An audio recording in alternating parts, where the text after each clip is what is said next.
Assalamualaikum warahmatullahi wabarakatuh. Perkenalkan, saya M. Rizal, NPM 09110410419046 dari kelas B semester 6, Prodi Ilmu Administrasi Publik, Universitas Muhammadiyah Sidenren Rapang.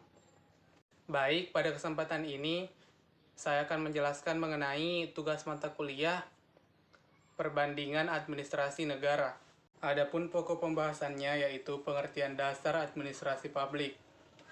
Pengertian administrasi publik yaitu administrasi sebagai proses kegiatan tata usaha pemerintah, dan administrasi publik merupakan segenap proses penyelenggaraan dalam setiap usaha kerjasama sekelompok manusia untuk mencapai tujuan tertentu.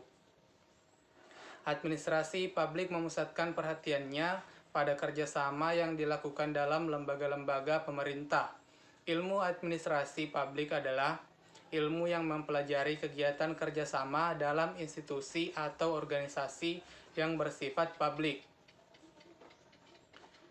Pendekatan administrasi publik menurut Maurice Pierce yaitu 1. Pendekatan matematik, 2. Pendekatan sumber daya manusia, 3. Pendekatan sumber daya umum. Sedangkan menurut Preshus 1. Pendekatan institusional, 2. Pendekatan struktural, 3. Pendekatan perilaku, 4. Pendekatan pasca perilaku. Sedangkan menurut Thomas J. Davy, pendekatan yaitu 1. Pendekatan manajerial, 2. Pendekatan psikologis, 3. Pendekatan politis, dan 4. Pendekatan sosiologis. Sedangkan menurut C.L. Sharma, yaitu pendekatan proses administrasi, pendekatan empiris, pendekatan perilaku manusia, pendekatan sistem sosial, pendekatan matematik, dan pendekatan pembuatan keputusan. Menurut Gordon, 1.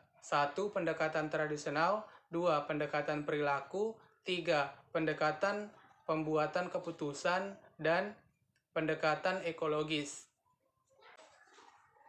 Studi administrasi publik yang menekankan aspek tradisional dipengaruhi oleh 3 hal, yaitu 1. Ilmu politik, 2. Pandangan rasional mengenai administrasi, dan 3.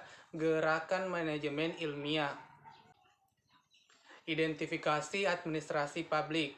Menurut Chayden, menawarkan 5 identifikasi administrasi publik yang terdiri dari identifikasi administrasi pemerintahan, identifikasi organisasi publik, identifikasi orientasi sikap administrasi, identifikasi proses yang bersifat khusus, dan identifikasi aspek publik, unsur umum, identifikasi administrasi publik.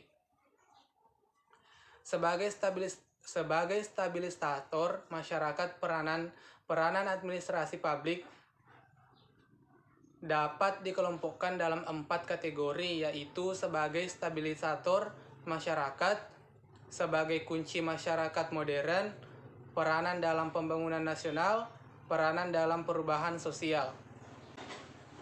Krisis identitas administrasi publik. Krisis identitas administrasi publik berkisar pada persoalan bagaimana administrasi publik memandang dirinya sendiri dalam waktu-waktu silam. Nicholas Henry secara rinci, krisis identitas dimaksud menunjukkan bahwa 1. Krisis identitas yang dihadapi administrasi publik bersumber dari tiadanya kesepakatan tentang administrasi publik sebagai ilmu atau bukan. Kedua, sesuatu pengetahuan dapat dipandang sebagai ilmu apabila memenuhi 2 ukuran, yaitu mempunyai paradigma teoritis dan mempunyai teori inti. Baik, itulah yang dapat saya sampaikan. Semoga bermanfaat. Billahi fisabilil haq, astabiqul khairat. Wassalamualaikum warahmatullahi wabarakatuh.